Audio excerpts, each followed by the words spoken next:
Afro is so beautiful. Okay. Welcome back to my YouTube channel. Niba usazwira video zanjye. Thank you so much. Niba mushyashya nitwa Piscine. Uyu munsi ndashaka kubabwira ukuntu iyi misatsi mfite afro isanzwe. Yeah. Urayibona ukuntu imisatsi karaze, ukuntu ushobora kuyigira ni ibintu byoroshye abantu bose bakora, wa mukobwa wa muhungu wa umuntu wese ushaka kugira imisatsi uri naturel wa afro.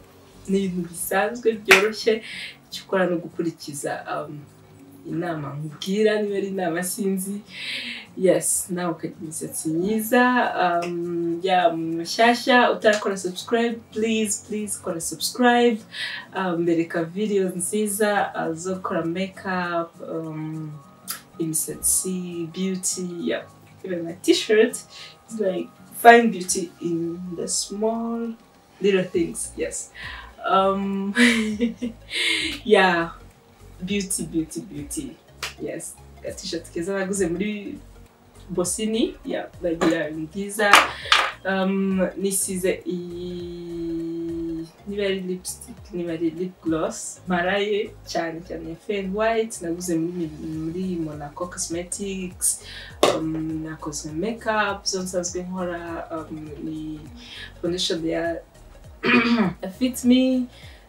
Nakoresheje nta powder nashizeho, nakoresheje foundation gusa isiga. Ngashaka blush gakeya na highlighter. Tiro ya chocolat bisanzwe ku munwa nasize itiro ya chocolat. Siga kano ka lipstick gasa gutya ntabwo conze ariko kaba gasa gutya. Hanyuma ndenza wingiyi mu mutwe. Iyi afro imisatsi nta mavuta arimo, nta kintu na kimwe nashyizemo, nta n'igisokozo nanyujijemo. Uko nakarabyemo nanyujijemo intoki nka baby hair gusa.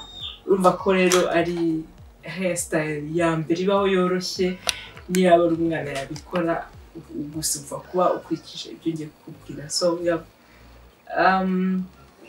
wenda nagira ngo ndaza kubasobanurira ibintu byose nkoresha mu mutwe bijyanye n'amavuta kugira ngo utanzajya nkora videos tujye tugendana.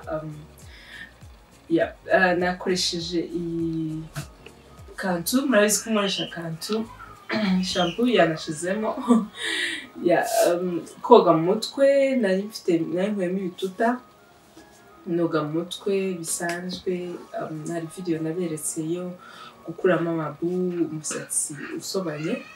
Yeah, maze kuyakuramo rero nkoresha iyi shampoo ya kantu inshuro ebyiri. Yes, kubera umusatsi uba wanduye. Ukoresha shampoo imwe. Iyo urangije kogamo rero ugenda urambura, ufata umusatsi ukawurambura. Urabona ko uba wizinze cyane, ukagenda urambura. Izi kantu niko zimera, zoroshya umusatsi ku buryo urambura bikamera neza.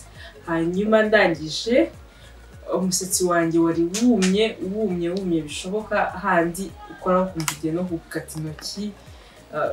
Maze iminsi ntagaye cyane nk'amezi 2 nta treatment n'imwe nkoresha, nta vitamine ntaki.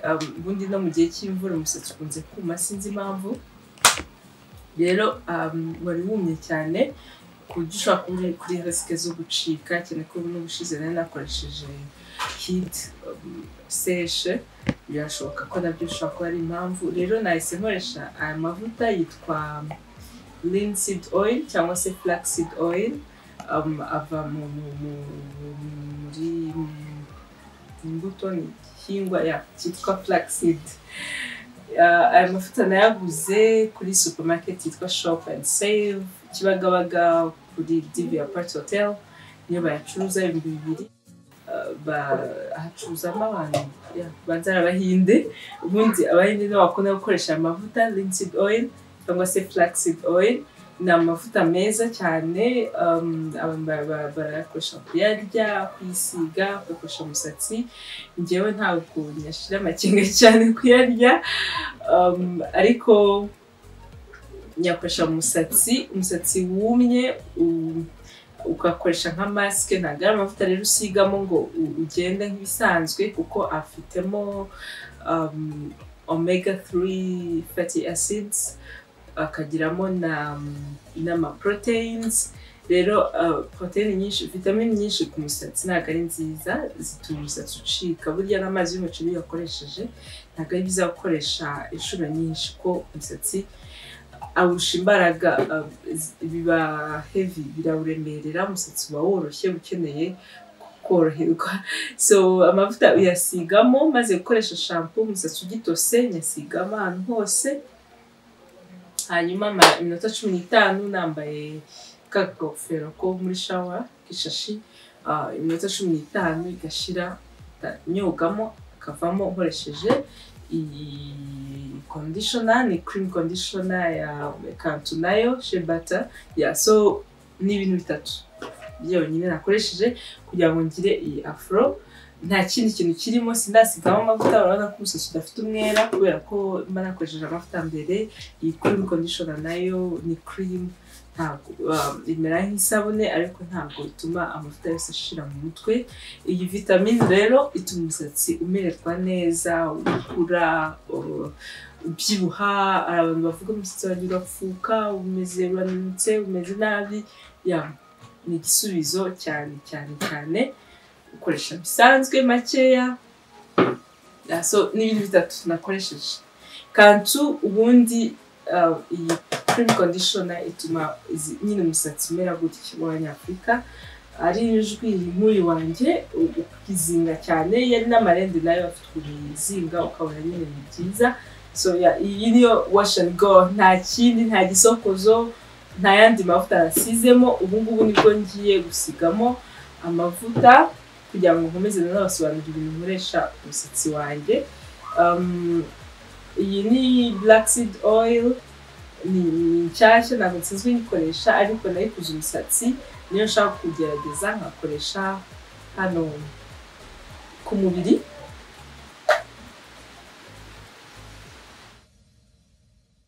Kugira ngo ize ntihatari, ifite sealed cyane ariko